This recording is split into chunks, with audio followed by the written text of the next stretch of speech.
Yeah, we are here Monday, January 5th, 2026. How are you doing? I am Peaches.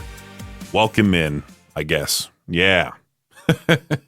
I just woke up from a nap not that long ago. I decided to take a nap during my lunch break. Just felt like it was necessary. I stayed up way too late last night.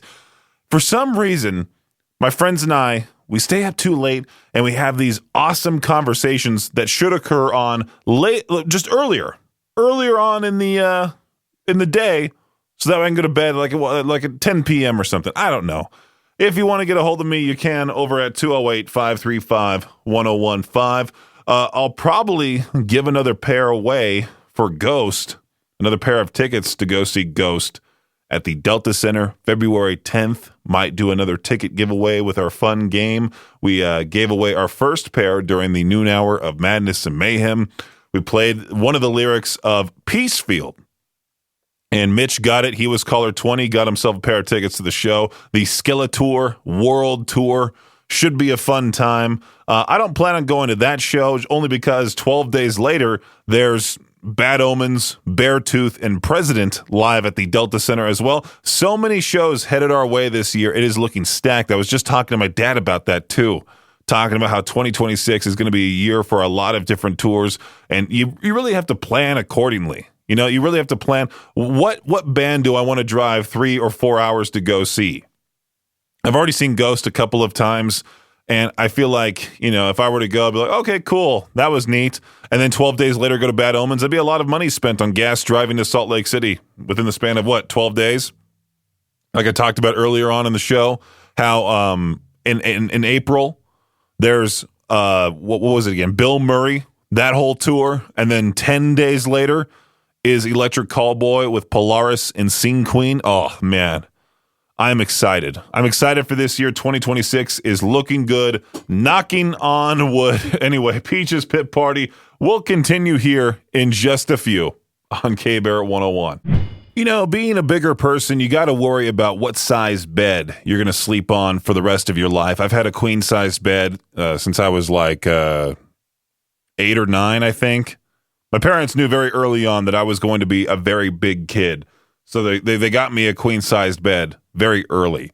And now that I'm, getting older, and pretty soon I would like to, be married and all of that. I would like to, have me and Aubrey have our own place. I was thinking, maybe a queen-size bed might be a little too small. And so we had this whole conversation not that long ago about possibly wanting a California king, which that's not necessarily all that much bigger. I think it's just wider? No, the regular king. I'm always confused as to how big these mattresses are. California king mattress size. I'm Google searching that right now. 72 inches wide by 84 inches long. It's 6 foot by 7 foot. 6'7"? No. But a California king size is that big. A king size is 76 inches wide, 80 inches long. I don't know why they decide to make mattresses wider than they are taller. It's just very weird to me. And then I found out there's even bigger mattresses than that, I think. I don't know if this is one of those like, hey, these are just mattresses we made up because it's the internet, or if this is a real thing, but I don't even know where you would get one. Like, do you just show up to a mattress store and ask for an Alaskan king? Do you ask for a Texas king? I'm seeing one right here. Texas king. It's 80 inches wide, 98 inches long. Your bedroom is literally going to be a bedroom. There's 4 pillows on that thing. Do we really need that much room? I don't think so. Plus, trying to buy the sheets, the comforter, everything for it, you would have to get like specialty sheet sets, right?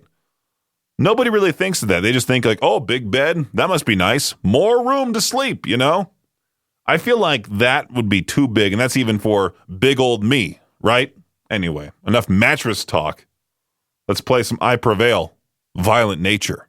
Merch is a huge part of being in a band. You want to have great merch so you can sell a whole lot of it to your listeners and make a whole bunch of money, right? That's how bands predominantly make most of their money, is through merch sales, through album sales. If you really want to give a band your money, you buy the merch via the band's website.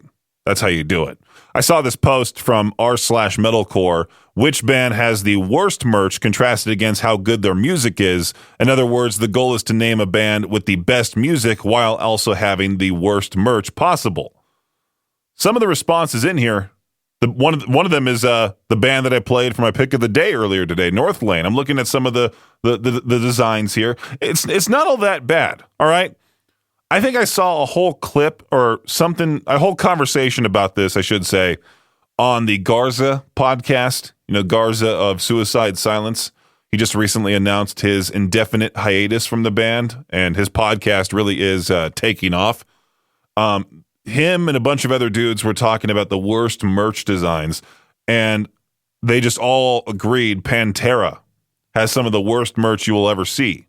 It's very generic. It's not necessarily bad. It's just like, okay, do I really need a camo shirt with Pantera just very blandly on it? Let's look at some of these other ones here. What is this? Long cries and late night car rides. What band is this? Mayday Parade. The front is awesome, but who would want to represent a shirt that says long cries? Your fan base is not 12 anymore. I enjoy them on occasion. Here's a different answer, but I will forever refuse to wear something that says Alpha Wolf on it, no matter how good the design is. Yeah, for me, I can't wear a shirt that has just any bad language on it. I mean, my shirt is already as big as it is. It's like a 3XL tee. They don't really sell band t-shirts in that size. I usually just get a 3XL. So most bands don't even sell a 3XL. The biggest size they'll go up to is 2XL. And the last thing that I need to have is some giant F-bomb on my shirt, and I wear that to a concert. Some listener sees me, and they get a little upset that Peaches is a public figure wearing, explicit language, that type of thing. Plus, it just seems trashy to me. I mean, you can definitely wear it if you want to. Just for me, not so much. I mean, I don't really care. But I see one right here, actually. Any band merch that's made for edgelords. What a great way to put it. We are nothing. Bleep your lives. Whitechapel, you're all worthless. Whitechapel, most of their merch is great. I don't know. I've never seen that shirt. When did they release this horrible t-shirt? Must have been a whole long time ago. Someone was asking the question, people who live alone, what's something you do that would horrify a guest? And the top answer says, I don't close the bathroom door. And that's something I don't do. I don't close the bathroom door whatsoever because, I live alone. But I also have to put into consideration that I have my computer against a particular wall in my second bedroom to where the bathroom is in the background. So if I turn my webcam on, which I usually do when I'm in Discord, or I'm just trying to test out maybe something with OBS, something like that, I have the camera on. It's the worst when I have my camera on in the Discord call. I got to be very careful. I always make sure that if I go to use the restroom with my computer on, I double check to see if my webcam even has those blue lights on either side of the camera. If it's turned on, I shut the door. Even if it's turned off, I shut the door anyway because I'm still paranoid that one of these days that I'm going to be in that Discord call and I'm going to be like, hey, guys, I need to use the restroom. I'll be right back. And I'll walk to the other side of the hallway there, go about my business. I'll leave the door open because usually I can. And then sure enough, all my friends are screaming their heads off. I can't hear them because they're coming through my gaming headphones, and I'm just going about my business. They're continuing on. They're taking screenshots, putting those horrible pictures in the general chat. I come back, I'm all horrified. My pants are down, I'm on the toilet. They just zoom in and take screenshots the entire time. Let's move past this, huh? I don't want that idea going into anybody's head, including my own. Pictures like that. Anyway, Ice Nine Kills, the laugh track on Peach's Pit Party. About a month ago, football coach Lane Kiffin left Ole Miss to become the head coach of rival LSU, abandoning his team before Ole Miss started their playoff run. Ole Miss responded by winning their first two playoff games and will play the semifinal on Thursday against Miami. In the final seconds of their second playoff victory, Ole Miss fans in the stands that had some choice words for their former coach, chanting, of course, bleep Lane Kiffin, even though he's now a hated enemy of Ole Miss. He's still collecting a $500,000 bonus for the victory. If Ole Miss wins on Thursday, the total jumps to $750,000, and if they win it all at the College Football Playoff National Championship on January 19th, Kiffin will walk away with a cool $1 million. How about that? Shai Gilgeous-Alexander has officially been named Sports Illustrated's 2025 Sports Person of the Year, following a historic run with the Oklahoma City Thunder. He's 27 years old. He pulled off a rare clean sweep, winning the regular season MVP, the scoring title, and finals MVP, while leading the Thunder to their first ever NBA championship. He's the first Canadian to win the honor outright since Wayne Gretzky in 1982. Cementing his status as a global icon with a fresh nearly $300 million contract extension to match. Troy Aikman has been hired by the Miami Dolphins as a consultant to help the team find a new general manager. Normally, this would be considered a conflict of interest, especially since Aikman has been in the broadcast booth offering supposedly unbiased commentary for the past 25 years, but helping the Dolphins find a new GM is hardly any conflict of interest, considering Fox commentator Tom Brady is actually an owner of the Las Vegas Raiders. That does it for your Shot Clock Sports Update right here on K-Bear 101. Here's one of the funniest things I've seen so far. It's not a prank call or someone on TikTok. In Heber City, Utah, police decided to try out some AI software to write their police reports for them. The theory was simple: let the computer do the mundane typing so real humans can do real police stuff. Usually for my podcasts, I like to just have ChatGPT read the transcript, and then I say, hey, give me a title based off of what we talked about, give me a description, all of that stuff, and it does the mundane stuff for me. And yeah, of course it messes things up. You got to read that crap, you know? The AI for this police department apparently watched way too much Disney as a kid. It generated a report where it claimed an officer had, and I quote, transformed into a frog, leaving the squad car behind. The sergeant on the scene had to publicly clarify, no, the cop did not turn into a frog. The goofy mistake came because the AI picked up audio from Disney's The Princess and the Frog playing in the background on the body cam. So now they've got police departments learning a very important lesson. If you're going to let a machine draft your official documents, somebody still has to read them before they go out.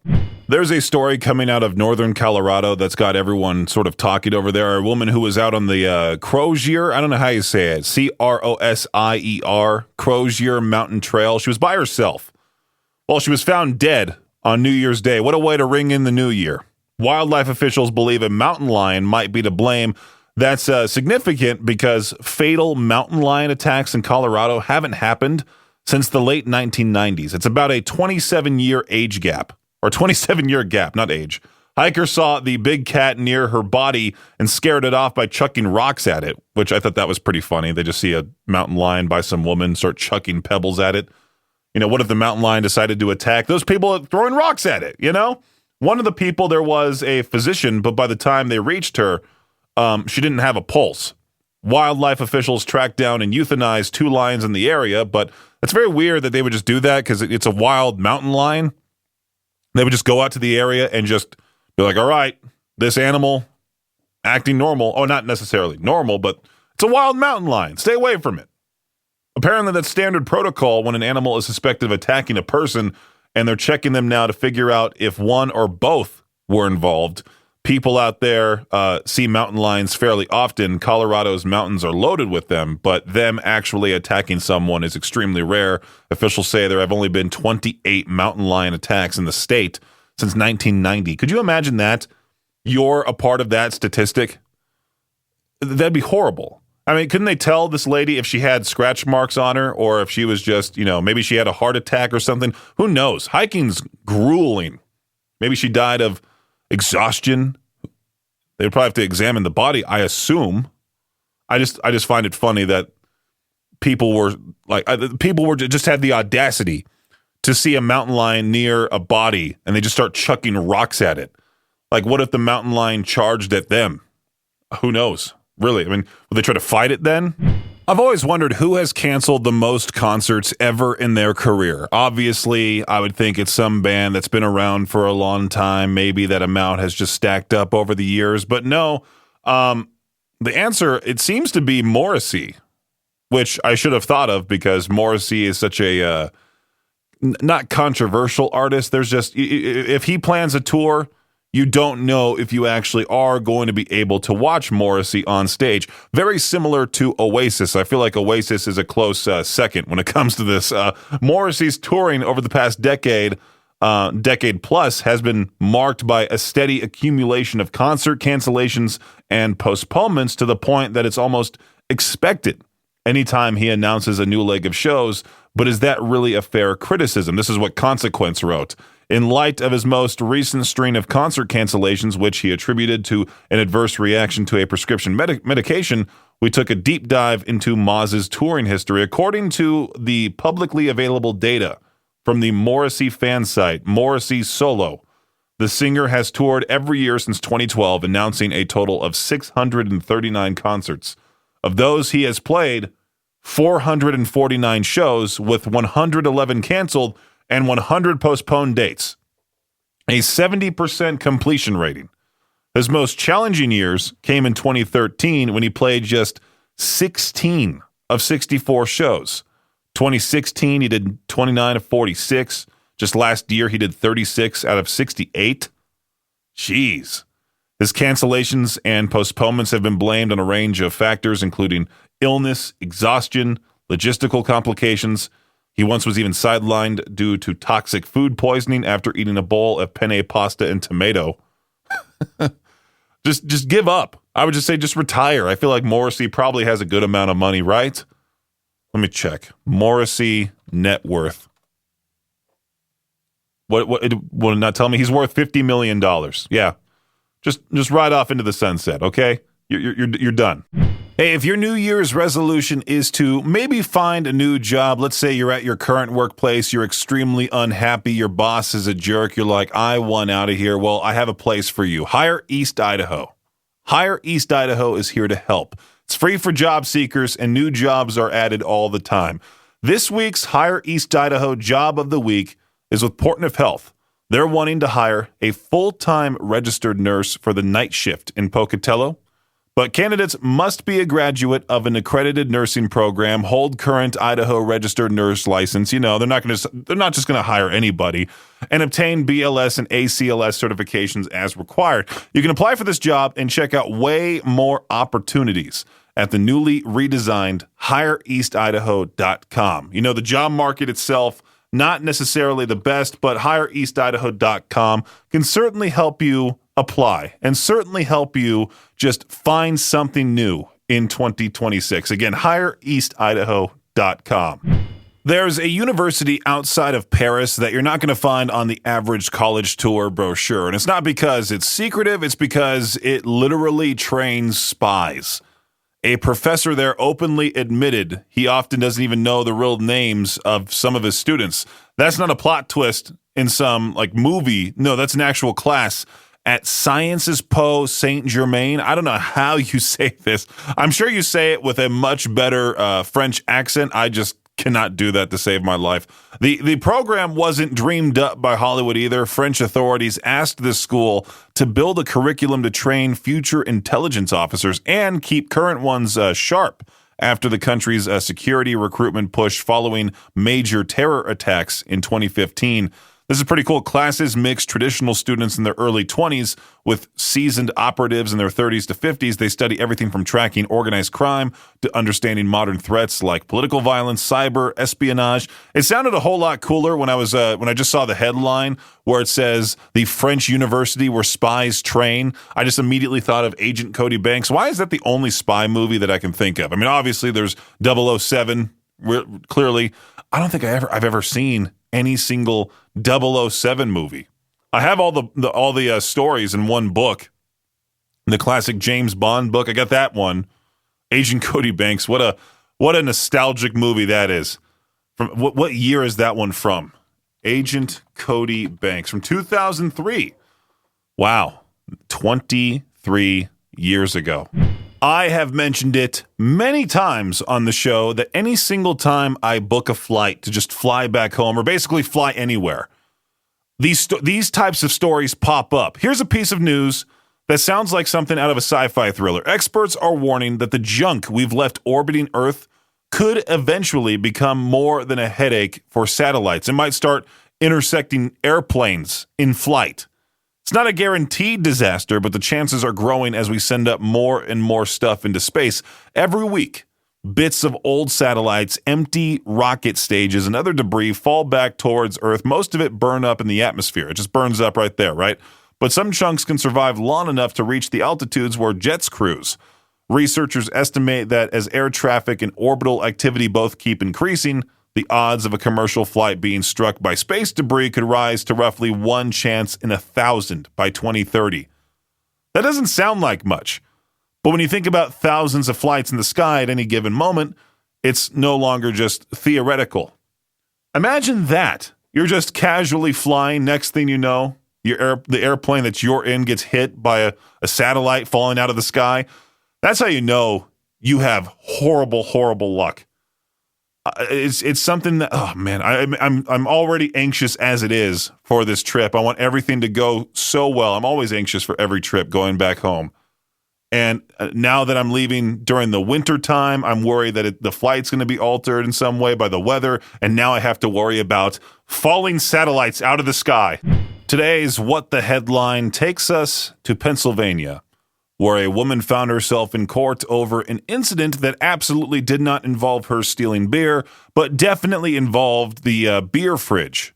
Her name's Crystal Gauss. She walked into a convenience store last spring. This happened quite a long time ago, but it's now in court, you know. She went straight into the walk-in beer cooler, the beer cave, moved a few cases out of the way, and then made a decision that ruined everyone's appetite. Store employees caught it on surveillance, which is information nobody needed, but, you know, here we are. I'm trying my best to work my way around it. I'm hoping you know what I'm talking about when I say, like, she did something that ruined everybody's appetite. Here's the part that makes it even wilder. Crystal Gauss works as the Director of Food and Nutrition for a local school district. That job title did not age well after the story dropped. She was charged with disorderly conduct for creating what the court described as a hazardous and physically offensive condition. That's the most polite way I've ever heard someone describe a crime. She took a plea deal, paid $75 in fines, $80 in restitution, and she's officially banned from returning to the store. No jail time, but probably a lifetime ban from ever being trusted near a refrigerated aisle again. That's today's What the Headline right here on K-Bear 101. Mickey Rourke, now in the news for a reason nobody really expects from a guy who's been in a ton of huge movies. He's dealing with a possible eviction in LA because he's behind on rent. We're talking almost $60,000. That's how bad it is. Apparently his friends helped set up a GoFundMe with his blessing to try and keep him in the place. And yeah, it's weird seeing a Hollywood name attached to a fundraiser like that. But it's also one of those reminders that not every actor from back in the day is sitting on a vault of cash somewhere. From what's out there, the rent on this place jumped, things piled up, and now it turned into a very real problem. Fans have already started donating, and I looked at it actually, and it's sitting at $84,000 roughly out of a total $100,000 goal, which is great. Awesome, right? It's still kind of jarring to hear about someone who once carried movies, though, now stressing about the same stuff everyone else does. Housing, bills, timing. He looks rough. I'm hoping some family member out there can help him or something. It's not dramatic. It's not scandalous. It's just life catching up in a very public way. You know, fame fades, rent doesn't. I feel bad for the poor guy because it's also almost like embarrassing, you know, but I'm glad that the goal is almost reached. Almost there.